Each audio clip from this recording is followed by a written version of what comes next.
G2 just signed not only their League of Legends rosters, actually, they signed a triple threat. They re-signed all of their League of Legends, Rocket League, and Siege rosters. They basically shored up everybody, and in G2 in particular, actually all three of them, pardon me, until 2022.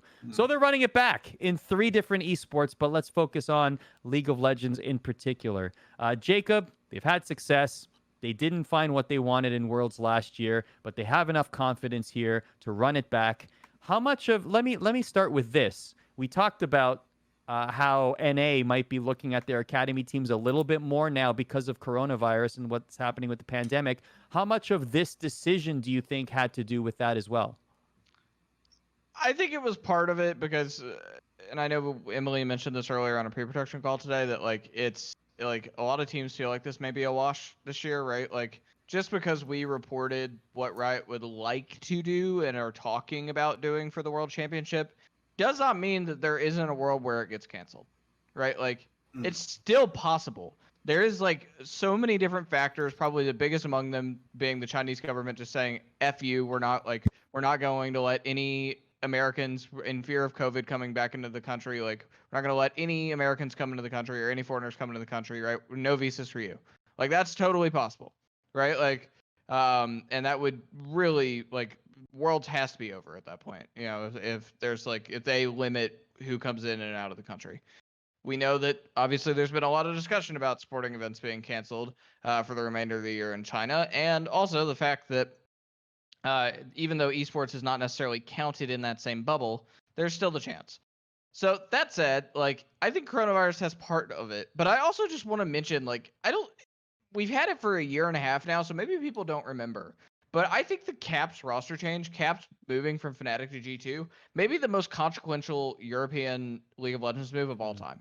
Like, him and Perkz were at the top of their game, 1 and 2 respectively, and in the mid lane when that move happened.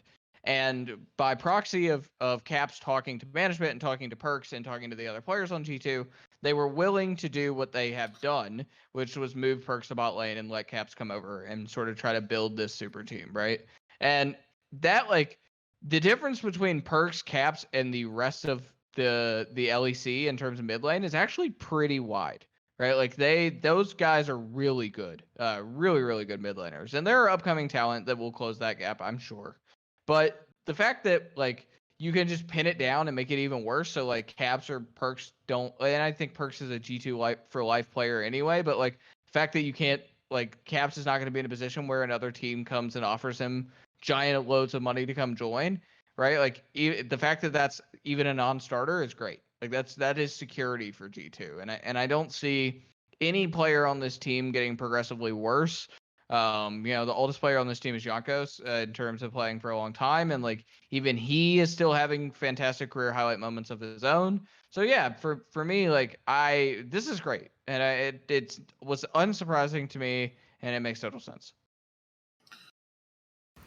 Yeah, I mean, I love this G2 lineup. Also, yeah, I do think that a lot of teams are kind of looking at this year as a wash. And another thing that happened with G2 is a bunch of stuff out of their control with a death in Perkz' family, right? So he had to take some time off, and he'll be coming back this coming week. And I don't know, I love this team. I'm so glad that they're staying together because I just really love watching them play together. So I'm glad we'll be able to see that for another year, especially since this year is pretty like it's just pretty rough, right? Pretty much no LAN events since the beginning of the year. Worlds is up in the air, which we're about to talk about.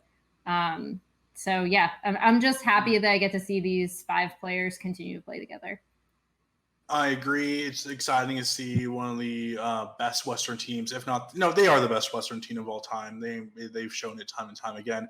But in the back of my mind, I do kind of hope, maybe not, next year, but I do kind of hope that Caps just leaves. I want to see Caps just, I want Caps Perkz rivalry, right? It's Messi and Ronaldo. You don't want to see Messi and Ronaldo. You don't want to see LeBron and Durant on the same team.